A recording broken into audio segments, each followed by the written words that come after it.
నమో నారాయణాయ. మాఘపురాణము 18వ అధ్యాయం. మనము నిన్నటి రోజున ఇంద్రునికి కలిగిన శాపాన్ని గురించి తెలుసుకున్నాము. ఈరోజు 18వ అధ్యాయంలో ఇంద్రుని యొక్క శాప విముక్తిని గురించి తెలుసుకుందాం. శ్రీ మహావిష్ణువు దేవతలతో మరలా ఇట్లనెను: దేవతలారా, మాఘమాస మహిమను ఎంత చెప్పినను చాలదు. మాఘ పూర్ణిమ నాడు మాఘ స్నానము, పూజ మున్నగునవి చేసిన వాని పాపములన్నీ నశించును. మాఘ వ్రతమును ఆచరించిన వారు నాకిష్టులు. వారు దేవతలై వైకుంఠమును చేరుదురు. మాఘ స్నానము ఆపదలను పోగొట్టి సంపదలను ఇచ్చును. మాసములలో మాఘమాసము గొప్పది. సూర్యుడు ప్రకాశించు వారిలో గొప్పవాడు. అశ్వత్థ వృక్షము వృక్షములలో ఉత్తమము. దేవతలలోనూ నేను విష్ణువుడను ఉత్తముడను. వేదములు శాస్త్రములలో ఉత్తమము. ద్విజుడు అన్ని వర్ణములలో గొప్పవాడు. రాజులలో శ్రీరాముడు ఉత్తముడు. ఋతువులలో వసంతము గొప్పది. మంత్రములలో రామతారకము ఉత్తమము. స్త్రీలలో లక్ష్మీదేవి ఉత్తమురాలు. నదులలో గంగ ఉత్తమమైనది. పర్వతములలో మేరువు గొప్పది. అన్ని దానములలో ధనదానము గొప్పది. మాఘమాస వ్రతము అన్ని వ్రతములలో ఉత్తమము. మాఘమాస వ్రతము సర్వఫలప్రదము. కృష్ణవేణి, గంగా, కావేరి ఇలా సర్వ నదులయందును 10 సంవత్సరముల పాటు సూర్యోదయ సమయమందు స్నానము చేసిన వచ్చు పుణ్యము 3 దినములు అరుణోదయ సమయమందు చేసిన మాఘస్నానము వలన వచ్చును. మాఘస్నానము చేసి పూజ మొదలగు వానితో వివిధ పుష్పములతో సాలగ్రామ రూపాన ఉన్న నన్ను పూజించిన మోక్షము వచ్చును అని శ్రీమన్నారాయణుడు దేవతలకు మాఘమాస వ్రత మహిమను వివరించెను. దేవతలు విష్ణువాక్యాన్ని శిరస వహించి ఇంద్రుని వెతుకుతూ పద్మగిరి పర్వతాన్ని చేరుకునిది. ఇంద్రుని వెతుకుతూ ఉన్న వారికి చిన్న పాదములు, పెద్ద శరీరము కల విచిత్రమైన తొండ ఒకటి కనిపించెను. ఆ తొండ వారిని చూచి భయంకరమగు ధ్వనిని చేసినది. దేవతలు ఆ తొండ ఒక రాక్షస రూపమని వారు తలచిరి. వారు దానిని తీగలతో బంధించిరి. ఎంత ప్రయత్నించినను ఆ తొండ కదలలేకపోయినది. మాఘమాస వ్రతము అమోఘమని శ్రీ మహావిష్ణువు చెప్పిన మాట ఎట్టిదో చూడవచ్చునని తలచి మరునాడు మాఘస్నానాధికమును చేసి ఆ తీర్థమును తొండపై వేసిరి.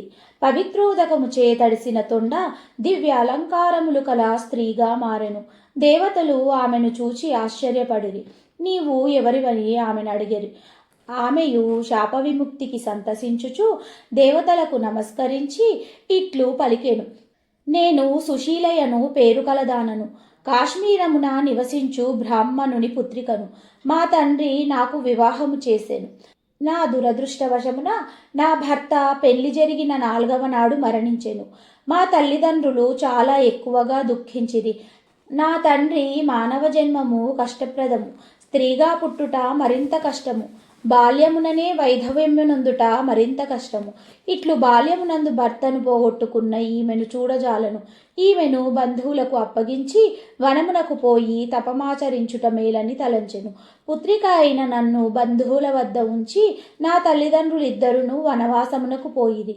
అచటనే మరణించిరి. నేనును బంధువుల వద్దనే ఉంటిని. వారి నిరాధారణ ఫలితంగా చూచువారెవరునూ లేకపోవుటచే భిక్షాటనము చే జీవించుచూ ఉంటిని. నిలువయున్న దానిని భుజించుచు భిక్షలో వచ్చిన మంచి ఆహారాన్ని అమ్ముకొనుచు జీవించుచుంటిని. భక్తి వ్రతము మున్నగు వానిని ఎరుగను. ఉపవాసమననేమో తెలియదు. ఏకాదశి వ్రతము చేయు వారిని చూచి పరిహాసము చేసి తిని ధనమును దాచి సంపాదన పరురాలనైతిని. నన్ను కోరిన వారికి నన్ను అర్పించుకొనుచు నేను కోరిన వారిని పొందుచు నీతి నియమాలను విడిచి దురాచారవంతురాలనై జీవితాన్ని గడిపితిని. తర్వాత మరణించి నరకాన్ని చేరితిని. అచట పెక్కు రీతులా శిక్షించబడితిని. పులి, కోతి, ఎద్దు మున్నగు పెక్కు జంతువుల జన్మలను పొందితిని. పెక్కు బాధలను పడితిని. ఒకనాటి జన్మలో 5 దినముల క్రిందటి ఆహారాన్ని ఆకలి కొన్నవానికి పెట్టి తిని. ఆ చిన్న మంచి పని వలన మీరు దయయుంచి నాకు శాప విముక్తిని కలిగించిరి అని పలికెను. మాఘమాస పవిత్ర నదీజల స్పర్శచే ఆమె దేవతత్వమును పొంది దేవప్రియ అను పేరును గాంచెను. దేవతలలో ఒకరామెను వివాహమాడెను. మాఘమాస మహత్యాన్ని దేవతలు గమనించి విస్మితులైరి. ఇంద్రుని వెదకసాగిరి. పద్మగిరి గుహలలో వికార రూపంతో తిరుగుచున్న ఇంద్రుని చూచి బాధపడిరి. ఇంద్రుడును వారిని చూచి సిగ్గుపడెను, లోనికి పారిపోయెను. దేవతలు ఇంద్రుని చూసి వెంబడించి అతనిని ఊరడించి ధైర్యము చెప్పిరి. నీవు చేసిన పాపములను పోగొట్టుకొనుటకు శ్రీ మహావిష్ణువు నీ శాప విముక్తికి మార్గాన్ని సూచించెను. ఆ ప్రకారము చేయుదము రమ్మని తుంగభద్రా తీరమునకు తీసుకొని వచ్చిది. మాఘమాసమంతయు వాని చేత మాఘస్నానము చేయించిరి. ఇంద్రుడు శాప విముక్తుడయ్యెను. కృతజ్ఞుడై విష్ణువును స్తుతించెను.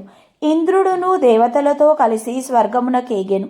రాక్షసులను జయించి సుఖముగా ఉండెను. గృత్నమద మహర్షి జహ్నుమునికి ఈ విధంగా మాఘమాస స్నాన మహిమను వివరించడని పలుకుతుండగా జహ్నుముని, స్వామి, ఈ విష్ణుగాథామృతమును ఇంకనూ వినవలనని ఉన్నది, ఇంకనూ చెప్పమని కోరెను. గృత్నమదుడు ఇట్లనెను. పూర్వము పంపాతీరమున ధనవంతుడైన వైశ్యుడొకడు కలడు. ధన సంపాదనము తప్ప ధన వినియోగము నాతడు చేయలేదు. పూజ, దానము మున్నగు మంచి పనులను కూడా చేయలేదు. అందువలన మరణించిన తర్వాత నరలోకమును చేరెను. అచట కొంతకాలము ఉండి దరిద్రుడై జన్మించెను. దరిద్రుడై మరిన్ని పాపకార్యాలను చేసెను. మరణించి పిశాచమై పంపాతీరమున మర్రి చెట్టుపై ఉండి అచటకు వచ్చిన వారిని పీడించుచూ ఉండెను. ఒకప్పుడు వశిష్ఠ మహర్షి ఆ ప్రాంతమునకు శిష్యులతో వచ్చి మర్రి చెట్టు సమీపమున నివసించుచు మాఘస్నానము పూజ మున్నగు చేయుచు శిష్యులకు మాఘమాస మహత్యాన్ని వివరించుచుండెను. అతడు మాఘస్నాన మహిమను వివరించుచు, ఒకనాడు మాఘస్నానము చేసిన వారి సర్వ పాపములను సూర్యోదయమున చీకట్లు నశించునట్లుగా నశించును.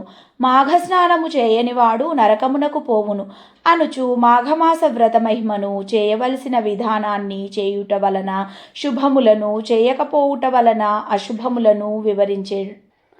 ఆ సమయమున పిశాచ రూపము పైనుండి క్రింద పడింది. ఆ పిశాచము వశిష్ఠుడు మంత్రోదకమును వానిపై జల్లుచు పంపాజలమును మాఘస్నానమును వానిచే చేయించెను.